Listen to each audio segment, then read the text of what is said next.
নমস্কার, কেমন আছেন আপনারা? আশা করছি আপনারা প্রত্যেকে খুব ভালো আছেন।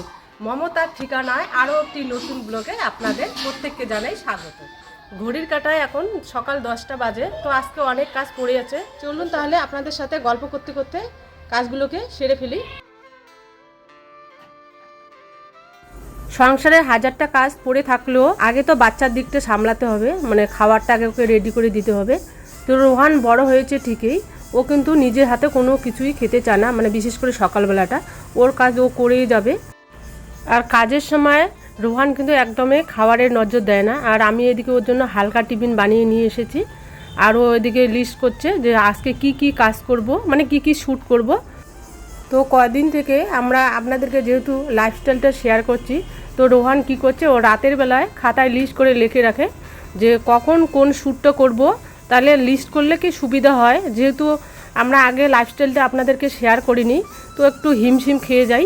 তো এই জন্য খাতায় লিস্ট লিখে রাখে, তাহলে আমাদের সুবিধা হয় কখন কোন কাজটা করব।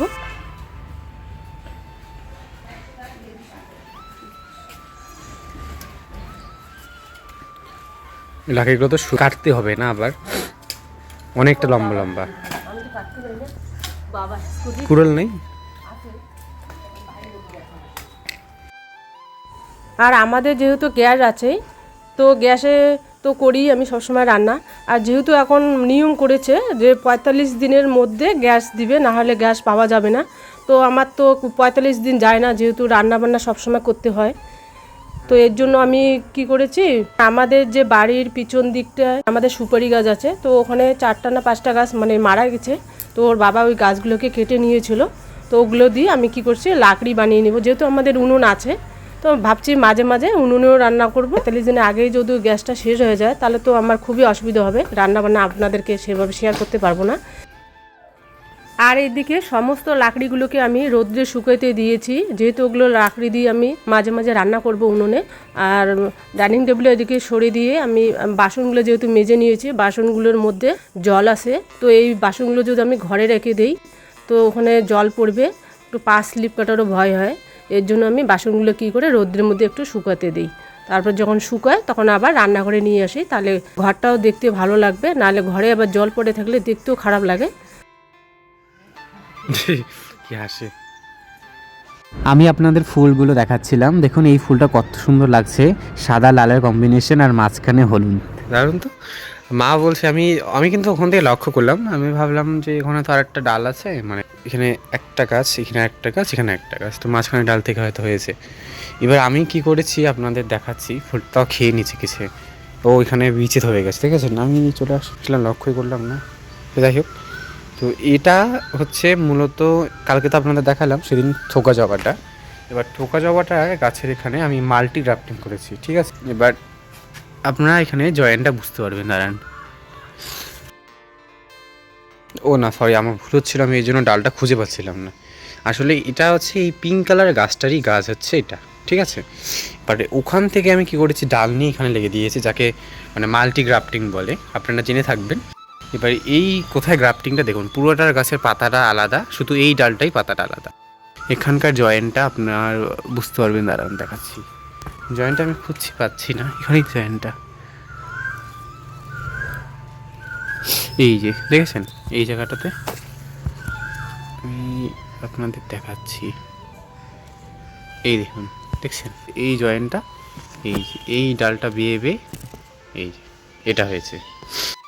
অনেকগুলো দামি দামি ফুল গাছের ডাল লাগিয়েছে, পরে এটার সাথে জাস্ট অ্যাডজাস্ট হয়েছে। মাল্টি গ্রাফটিংটা আমি প্রথমবার করেছি, তো এটা অনেক দিনে দেখে আছি, আমি ওয়েট করে আছি কবে ফুল হবে। আমার কিন্তু অতটা লক্ষ্য ছিল না, আমি জানি যে দুটো গাছ আছে আলাদা আলাদা, ফুল হয়েছে। এবার মা বললো, দেখেছো তুমি যে করছো মাল্টি গ্রাফটিং, আজকে ওটা ফুল হয়েছে। ভীষণ ভালো লাগছে আমার দেখে, মানে এত দিনের পরিশ্রম আজকে বলতে পারেন যে সাকসেস পেল। এটা ভীষণ খুশির জিনিস। আমাদের এখানে আবার স্প্রে করতে হবে, জানেন, কে দেখায়নি, বাবা ডিউটি থেকে আসুক পরে দেখাবো। এই যে এটা এই বিষয়টা খাচ্ছে, ঠিক আছে চলুন।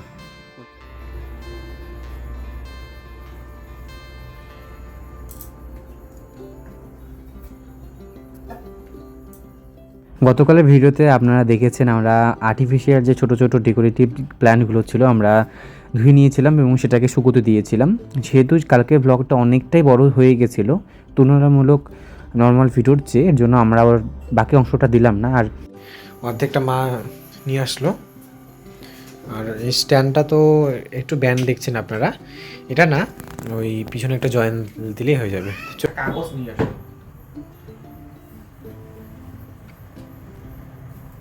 ছোট টুকরো ওই গাছটা ব্যান্ড থাকে এই জন্য। এখন চলুন ধীরে ধীরে মা আর আমি লেগে পড়ি দিকে কাজে। আমরা কি করেছিলাম বলুন তো, প্রত্যেকটা পার্টগুলোকে খুলেছি যেটা খোলানো সম্ভব। এবার খুলতে গিয়ে ফুলের একটা ওই পিছনে একটা হুপ টাইপের থাকে, ওটা খুলে গেছে। এর জন্য ফুলটাকে একটু খুঁজে খুঁজে বের করছিলাম এর হুপটা কোথায়, তো ওটাকে লাগিয়ে দিচ্ছি। আর এইগুলা তো এমনিতেই জাস্ট খুলে দেখিয়েছি, শুধুমাত্র লাগালেই হয়ে যাবে। মা ওদিকে হলুদ ফুলটা, যেটা আপনারা জানেন যে অ্যাকুরিয়ামের পাশে থাকে, ওই ফুলটার দিকে মা লাগিয়ে দিচ্ছে। আর এদিকে আমি লাল ফুলটা, এই লাল ফুলটা তো আপনারা জানেন আমাদের র্যাকটার উপরেই থাকে। তবে এই ফুলটার না টপটা আপনারা দেখেছেন কালকে, এত ছোটো ওটা দাঁড়াতেই চায় না। তারপরে কী করতে হয় বলুন তো, এটাকে ওয়াল এর যে স্টিকগুলো থাকে ডাবল ট্যাপগুলো, ওগুলাকে লাগিয়ে ওটাকে আটকে দিতে হয়, নাহলে একটা স্ট্যান্ড হয় না। এখন তো স্ট্যান্ড হচ্ছে, যেহেতু সোফার সাইডে থাকে, এর জন্য আমাদের অসুবিধা হয় লাগানো। তো এর জন্য আমি এদিকে ওয়াল টেপটাকে খুলে নিচ্ছি। আর আজকে আপনাদের একটা দারুণ রেসিপি শেয়ার করব আমরা। প্রথমে আমি ভেবেছিলাম যে একটা রেসিপি ট্রাই করব, পরে সেটা ভাবলাম যে আপনাদের তো ডবল জিনিস মানে দুইবার দেখানো হয়ে যায়, তো ওটাকে পরবর্তী চেঞ্জ করে আমরা অন্য কাজ করব, মানে অন্য রেসিপি দেখাবো আপনাদের। আপনারা তো ব্লগটা দেখতে থাকুন, বুঝতে পারবেন। তো এদিকে আমার এই পাশটা লাগিয়ে নিয়েছে। এখন এই সাইডে, সোফার এই সাইডটাতে আমরা ওই পদ্ম ফুলের যে স্ট্যান্ড সহ করে আছে ওটা লাগিয়ে দিচ্ছি এখানে। আগে তো একটু সাইডে ছিল, একটু এখন সামনে নিয়ে এসলো মা, কারণ সামনে আনলে জিনিসটা দেখা যায়, সাইডে কর্নারে পড়ে থাকলে না জিনিসটা একদম চোখেই পড়ে না। আর এখানে এই গাছটা বনসাই প্ল্যান্টেরই, আর্টিফিশিয়ালভাবে এটাকে এই ছোটো ভার্সনটা বনসাই আমাদের বাড়িতে আমরা অনেক চেষ্টা করেছি, সেটা পাইনি। তো ওই কী হয় যেটা আর্টিফিশিয়ালের জন্য আনতে লেগেছে। আর আপনারা এখানে এটা দেখাতে গিয়ে আমার মনে পড়ে গেল, আপনারা অনেকেই বলেছিলেন যে দিদিভাই এটা কোথায় লাগাবে। তো মা তো এটা নিয়ে এসেছিলো, আপনারা জানেন।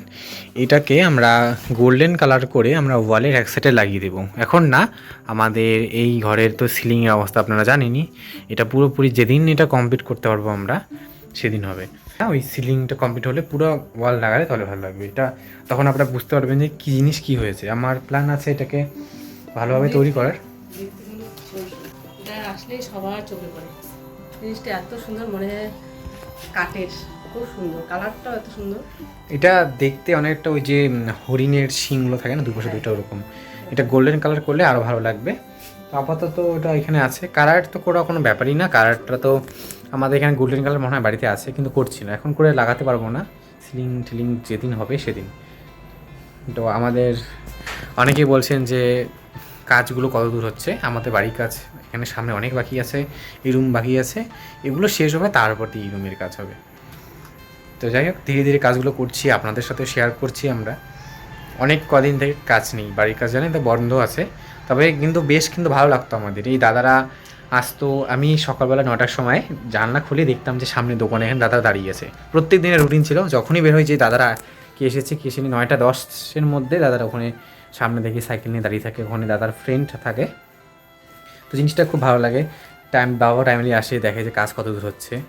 তো এই যে এই সপ্তাহে একটু চেষ্টা করবো, নাহলে পরের সপ্তাহে। ঠিক আছে, ওগুলো তো কতদিনই এনে রেখেছি। যখন আমরা রেডি আছি জিনিসটা লাগানোর মতো, তখন আবার দাদারা রেডি নেই, কারণ দাদাদের ব্যস্ত থাকে। এখন দাদারা মোটামুটি হয়তো ফাঁকা, এখন আমাদের কাছে এখন মানে পয়সা নিয়ে ওটা লাগানোর মতো। টাইলসগুলো তো সব রেডি, খালি সিমেন্ট আর দাদাদের যে মজুরিটা ওটা বাকি, ওটা আর কি। যাই হোক, তো চলুন আজকে আমরা রান্না করব। আজকে আমরা ভাবছি যে আপনাদের তো আজকে সেভাবে রেসিপি করিনি, আজকে দেখাবো। এবার আজকে আমরা ভাবছি যে আলু আছে, আলুর দম, আর হচ্ছে লুচি। কি বলো? হ্যাঁ ওটাই। আর ওখানে তো ও লুচি শুনলেই ভীষণ পাগল। মা আমি ভাত খাবো না, তাহলে রাত্রে তুমি লুচি করো। আমি বলি, ঠিক আছে, যেহেতু আমার ভাত একটু আছে। কদিন আগেই তো আমরা লুচি আর হচ্ছে কি ওই যে ছোলা বুটের যে তরকারিটা খেলাম। আলু সিদ্ধ হচ্ছে, আলুর দম করা যেতে পারে।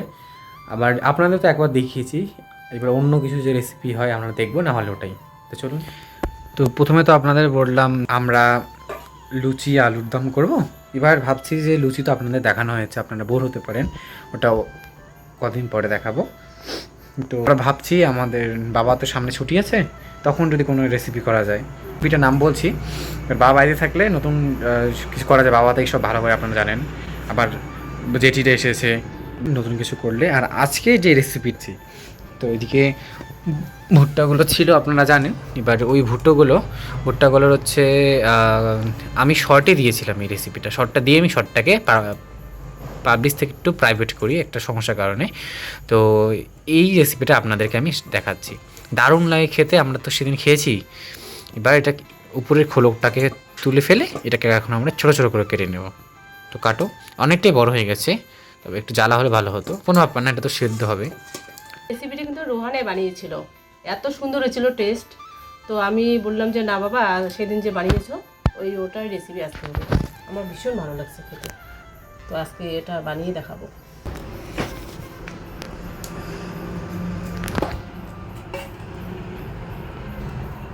চলুন তাহলে ধীরে ধীরে আমরা এই ভুট্টাগুলোকে ছোট ছোট পিস করে নেব, তাহলে মশলাটা ঢুকবে আর জিনিসটা খেতেও ভালো লাগবে।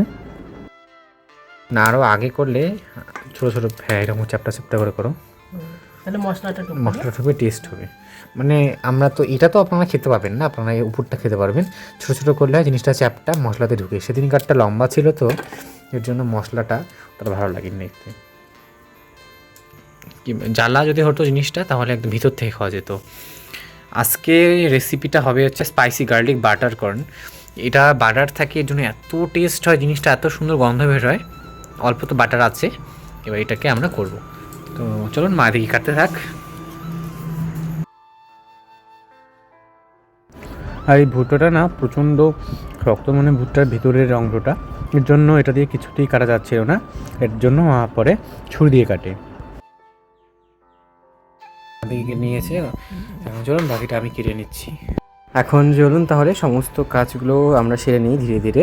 এখানে ভুট্টাগুলোকে আমি কেটে নিয়েছি শেষে, মার হাত ব্যথা করছিল নাকি, এর জন্য আমি সাহায্য করে দিলাম। আর এদিকে বসিয়ে দিয়েছি ইলেকট্রিক কেটলিতে এই ভুট্টাগুলোকে সিদ্ধ হতে। গ্যাসে করলে তো গ্যাসটা একটু বেশি খরচ হবে, এর জন্য আমরা ওখানে করে নিলাম। আর এখানে আপনাদের বলে দিচ্ছি যে ফ্রিজে এসেছি কিছু নেওয়ার জন্য, শুধুমাত্র বাটার আর সসটাই নেব, নেওয়ার মতন শুধু এই দুটোই ছিল। আর এদিকে মা এদিকে রসুনগুলোকে ছুলে নিচ্ছে। রসুন তো লাগবেই, যেহেতু গার্লিক এটা জিনিসটা ব্যাপারটাতেই নামটা দিয়েছি গার্লিক, রসুনের জন্য ফ্লেভারটা দারুণ হয়। তো রসুনের সাথে আমি ওইদিকে টমেটোটাকে কেটে নিচ্ছি, যেহেতু আমাদের কেচাপ বলুন বা সস কোনোটাই নেই। তো টমেটো ভাই যেহেতু গাছের আছে, গাছ থেকে বেরিয়ে এসেছি। ঠিক এখন একটু দেখবো হয়েছে কি না। হয়ে গেছে। এবার এতগুলো ধরবে সঙ্গে দিয়ে দাও, হয়ে যাবে। আর আপনারা বলেন যে টমেটোর কি বোটাগুলো আমরা ছাড়াই না, না আমরা বোটাগুলো তো সমস্ত বোটাতেই আমরা দেখবেন হচ্ছে আগেই ছাড়িয়ে রাখি টমেটোর, তারপরে আমরা ওটা দিই। আপনারা হয়তো একটু ভুলে গেছে যে আন্টি কমেন্ট করেছেন, আর এমন হতে পারে যে কোনো কারণে হয়তো সেই জায়গায় কোনো বোটা চলে গেছে, তবে না বোটা তো আমরা ছাড়িয়ে নিই। আর এখানে আপনাদের বলছিলাম কী কী জিনিস লাগবে। এখানে আছে কুচনো রসুন, তারপরে টমেটোর পেস্ট, আর হচ্ছে মশলাপাতি টুকিটাকি। আর এখানে তেলটা গরম হলেই আমরা হালকা দিয়ে দিচ্ছি বাটার, পরে আবারও বাটার অ্যাড করেছি। এবার তেলটা ভাজা হয়ে গেলে আমরা উপরে দিয়ে দিয়েছি রসুনটা একটু কষিয়ে নিলে তারপরে দিয়ে দিয়েছি টমেটোর পেস্ট আর কি। তার উপরে হালকা হালকা আমরা দিয়ে দিয়েছি মশলাপাতি টুকিটাকি, যেরকম লঙ্কার গুঁড়ো, নুন, আর স্বাদের জন্য একটু চিনি দিয়ে দিয়েছি, কারণ টমেটোটা তো কাঁচা ছিল, অনেকটাই টক। আর আমি মাঝে মাঝে মাকে হেল্প করে দিচ্ছি, কারণ এটা তো নতুন রেসিপি, আমি আগে করেছি দেখে আমি জানি। আর চলুন এটাকে সার্ভ করে নিয়েছি পুদিনা পাতা দিয়ে। খেতে দারুণ। এবার আজকে দেখি সেদিনকার মতন হয়েছে কিনা।